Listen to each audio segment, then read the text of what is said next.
Benoît Mugumyabanga, c'est moi. Je suis un jeune entrepreneur résident à Rutana.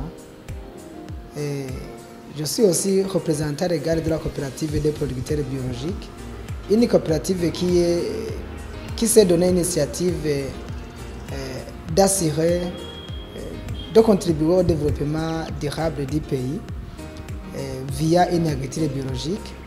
Une agriculture biologique que la coopérative a vu que c'est un seul moyen qui pourrait assurer le développement durable et aussi l'environnement sain et aussi une bonne santé.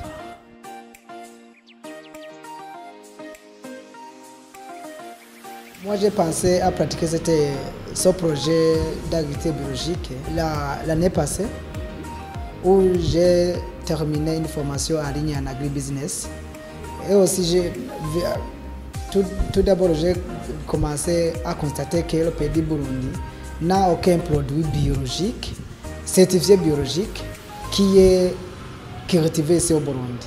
La plupart des agriculteurs utilisent des intrants agricoles venant de l'étranger. Et aussi, ces produits, par exemple, si on cultive, on ne peut pas exporter ces produits. Ici au Burundi, il n'y a aucun produit biologique qui est exporté, qui est vendu au niveau international. C'est ça la raison qui m'a posé ça. Et aussi, j'ai pensé tout cela. Tout d'abord, après avoir analysé qu'ici dans le pays du Burundi, il y a des végétaux, il y a des plantes qui peuvent contribuer à la fabrication des engrais biologiques, des pesticides biologiques et aussi des médicaments pour les animaux biologiques pour à la longue prohiber à achat, à amener des intrants agricoles ou vétérinaires à l'étranger. L'argent que nous avions la fois passée pour acheter à l'étranger ces produits, nous allons transformer nous-mêmes nos produits agricoles, nos intrants agricoles.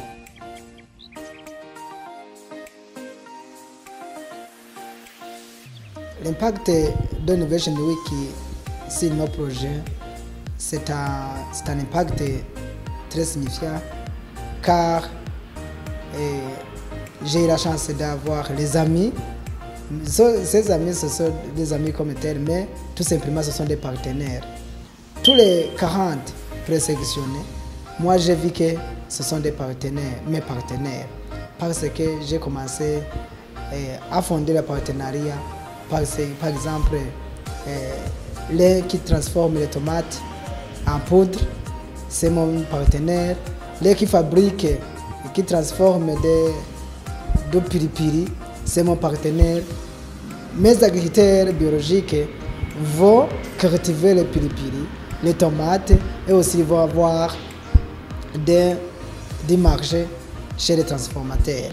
Et aussi j'ai eu la chance d'avoir des partenaires comme les gens qui fabriquent des machines que nous avons besoin.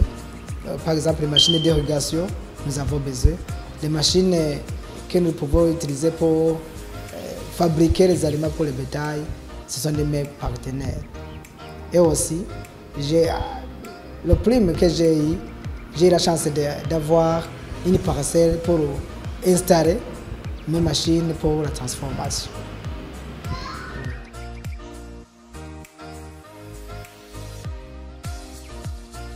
Étant entrepreneur, on doit d'abord penser aux gestion des risques. Les défis, il y en a beaucoup. Nous en avons rencontré beaucoup. Le défi principal que nous avons rencontré déjà, c'est que si nous sommes en train de fabriquer et de transformer nos intrants agricoles, par exemple les engrais organiques, les pesticides organiques, aussi les médicaments pour les animaux, et la communauté, surtout les gens des églises, pensent que nous sommes en train de faire une chose comme sorcellerie. Mais après avoir formé d'abord, car étant déjà constaté ce défi, on a d'abord pensé à commencer à les former, ce que c'est l'agriculture biologique. Et aussi, il y a un autre défi, comme manque des moyens pour satisfaire nos clients. c'est ça aussi, c'est aussi un défi. Et aussi, il y a manque de moyens de transport de nos produits. Et aussi, c'est un autre défi. Et aussi, les défis à venir, il y en a beaucoup que nous avons. Ça peut arriver que ici, nous manquons des moyens pour multiplier les plantes que nous avons besoin. Et ça peut arriver et que les plantes sont déjà achevées. Raison pour laquelle nous avons besoin de sponsors.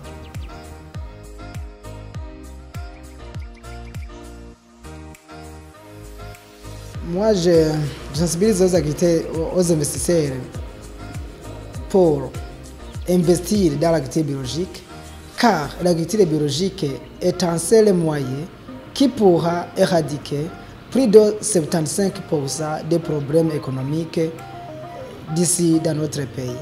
Car une fois pratiqué l'agriculture biologique, nous allons investir dans notre pays et aussi produire des intrants agricoles à l'étranger. Par exemple, nous avons des produits qui sont considérés comme des tannes, Diriciba, Lincolnil, Benelate.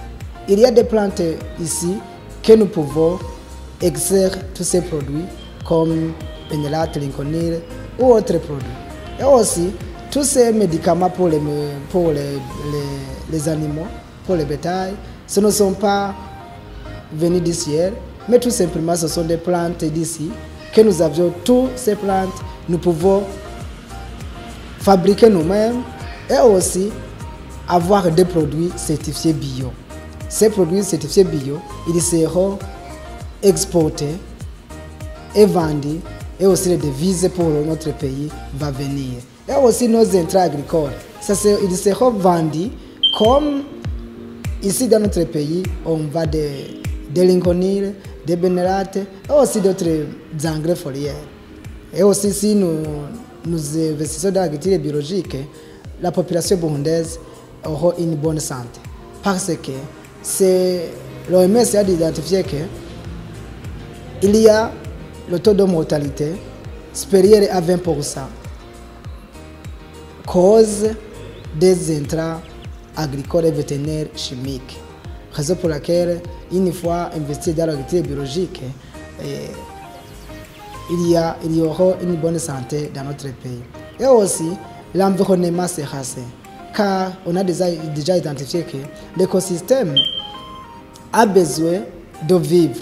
Mais une fois pratiqué les pesticides et aussi les engrais chimiques, il y a des éléments, il y a des micro-organismes nécessaires dans le sol qui seront pollués, qui seront tués, alors qu'ils sont très nécessaires.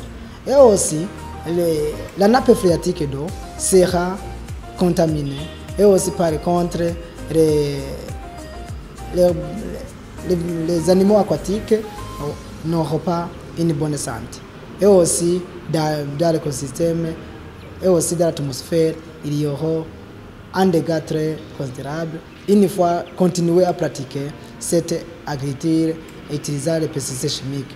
C'est pour laquelle, une fois pratiquer l'agriculture biologique, on aura trois choses. Bonne santé, l'environnement sain et aussi un développement durable du pays.